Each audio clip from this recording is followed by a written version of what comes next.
अस्सलाम वालेकुम जी, कैसे हैं आप सब फ्रेंड्स। आज की हमारी वीडियो का जो टॉपिक है ना, इस टॉपिक पर ऑलरेडी मैं कई वीडियोस पहले भी बना चुकी हूँ, बट फिर भी आप लोगों की फरमाइश आ रही थी कि आप एक वीडियो बना दें। तो मैंने कहा भाई, जो हमारी यूट्यूब फैमिली में न्यू मेंबर्स आए उन्हें वीडियो पुरानी ढूंढने में दिक्कत ना हो, तो हम एक अलग से वीडियो बना देते हैं। तो इसी बात पे भाई, जितने भी न्यू मेंबर्स आए, सबसे पहले तो आप सबका वेलकम हो गया। चैनल पे पहली बार हैं तो चैनल को सब्सक्राइब कर दें, वीडियो को लाइक करके एक प्यारा सा कमेंट कर दें। तो आज की हमारी वीडियो का टॉपिक है सिली हुई कमीज से बिल्कुल परफेक्ट और सही नाप लेने का तरीका। न्यू सिलाई सीखने वालों को नाप लेते हुए काफ़ी दुश्वारी होती है, तो हर एक चीज़ डिटेल के साथ बताऊंगी। वीडियो को कहीं से भी आपने स्किप नहीं करना, क्योंकि आज की वीडियो आप लोगों के लिए बहुत ही ज़्यादा हेल्पफुल होने वाली है। सबसे पहले तो आपने जिस चीज़ का ख्याल रखना है ना, जो भी आपको ड्रेस कटिंग करना है, ठीक है, वो फैब्रिक जो भी होगा आपने नाप भी उसी फैब्रिक वाली कमीज या ट्राउजर का लेना है, ठीक है। मान ले के आपने ड्रेस कटिंग करना है खद्दर का, तो आपने नाप जो है लॉन का या लीलन की कमीज का नहीं लेना, आपने खद्दर का ही नाप लेना है, ठीक है, खद्दर की शर्ट का ही नाप लेना है। तो अब सबसे पहले आपने कमीज को आयरन करके सलवटें दूर कर लेनी है। पहली ट्रिक मैंने आप लोगों को बता दी कि जो ड्रेस आपको कटिंग करना है ना, मान ले वो लीलन का है या लॉन का है या खद्दर का है, तो आपने नाप भी उसी कपड़े का लेना है। क्लियर हो गया जी। अब आपने कमीज को आयरन करके सलवटें दूर कर लेनी है।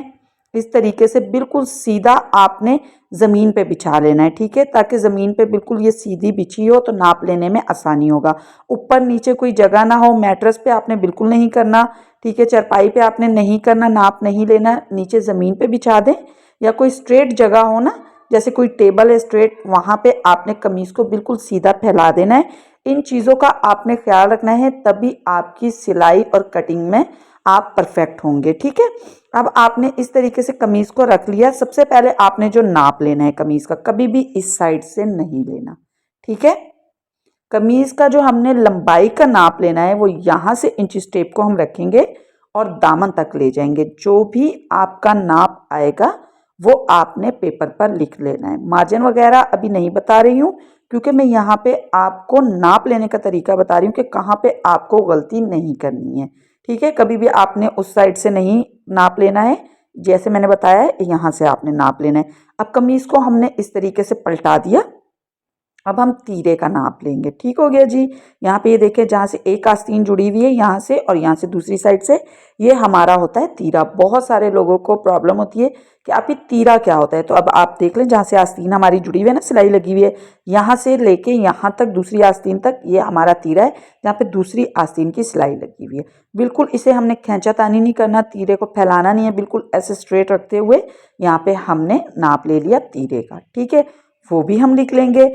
अब हमने आर्म होल का नाप लेना है। कुछ लोग बिल्कुल सीधा सीधा नाप ले लेते हैं, कुछ लोग इस तरीके से गोलाई में नापते हुए नाप लेते हैं। तो दोनों तरीके ठीक हैं, जो आपको इजी लगे आप उस तरीके से आर्म होल का नाप ले सकते हैं। क्लियर हो गया जी। अब हमें चेस्ट का नाप लेना होगा। तो उसके लिए हमने क्या करना है, यहाँ जहाँ से हमने आस्तीन को जोड़ा हुआ है ना, यहाँ से बिल्कुल आस्तीन के पास से, यहाँ से ये देखें, कपड़ा अंदर की तरफ बिल्कुल भी नहीं होना चाहिए, इसीलिए कहा था आयरन करके सलवटें दूर हुई हो, कोई यहाँ पे झोल ना हो, बिल्कुल सीधा कपड़ा रखा हुआ हो। अब हम इस तरीके से सीने का नाप लेंगे। अब आपने कमर का नाप लेना है। अगर तो आपकी कमीज की जो फिटिंग है उसमें आपको गोलाई नजर आ रही है, तो फिर आप कमर का नाप ले सकते हैं। अगर आपको गोलाई शेप में नहीं नजर आ रही है, तो फिर आप कमर का निशान किस तरीके से लगाएंगे, आर्म होल से 6.5 इंच डाउन करते हुए, ठीक है, आर्म होल से 6.5 इंच डाउन करते हुए, ये एक बेसिक साइज है। तो यहाँ पे आपको कमर की गोलाई नज़र नहीं आ रही, तो आप इस तरीके से कमर का निशान लगा के और फिर उसके बाद आप साइज़ ले सकते हैं, और वो साइज़ भी आपने लिख लेना है, ठीक हो गया जी। उसके बाद हमने लेना है जी हिप का साइज़। यहाँ पे ये देखें, इस तरीके से, मुझे तो इस कमीज़ में गोलाई नज़र आ रही है। अब हम कमीज़ को इस तरीके से ऊपर करते जाएंगे, हाथ की मदद से इस तरीके से सेट करते जाएंगे, बराबर करते जाएंगे, क्योंकि कमीज़ बिल्कुल परफेक्ट रखी होगी, कोई भी सलवटें नहीं होंगी, आगे पीछे नहीं होगी, तभी नाप हमारा सही आएगा। अब यहाँ से, जहाँ से हमारे चाक ओपन है, यहाँ से हम हिप का साइज़ लेंगे, ये देखें इस तरीके से, और ये साइज़ भी हम लिख लेंगे। अब हमने लेना है दामन का साइज़। कोई दामन को हमने खींचना नहीं है, बिल्कुल इस तरीके से बराबर रखते हुए हाथों से सेट करते रहेंगे कपड़े को। अब हम दामन का साइज़ ले लेंगे, ठीक हो गया। अब हमने आस्तीन का साइज़ लेना है, ये देखें जी, आस्तीन का यहाँ से साइज़ नहीं लेना, यहाँ से नहीं लेना, यहाँ से आपने ऊपर से साइज़ लेना है, ठीक है, आस्तीन की लंबाई का। जैसे कमीज़ की लंबाई का मैंने बताया था ना, बिल्कुल इसी तरीके से। ये हमारी यहाँ पे आस्तीन की तैयार लंबाई, ये तैयार नाप है, बाद में मार्जिन वगैरह ऐड करेंगे। और यहाँ से आस्तीन जितनी खुली लेनी है उतना आपने निशान लगाना है, ठीक है। अब गले का नाप आपने किस तरीके से लेना है, ये देखें जी, इस तरीके से गला रखा है, कोई इसको आपने खींचना नहीं है, बिल्कुल इसी तरीके से ही पड़ा रहेगा। और यहाँ से हमने गले की चौड़ाई ले ली, ठीक है। अब गले की गहराई जो है हमने ऐसे सीधी नहीं मार्क करनी, ये देखें तिरछी, ये दरमियान बना होगा कमीज़ पे, और यहाँ तक ये देखें, ये हमारी गले की गहराई आ गई।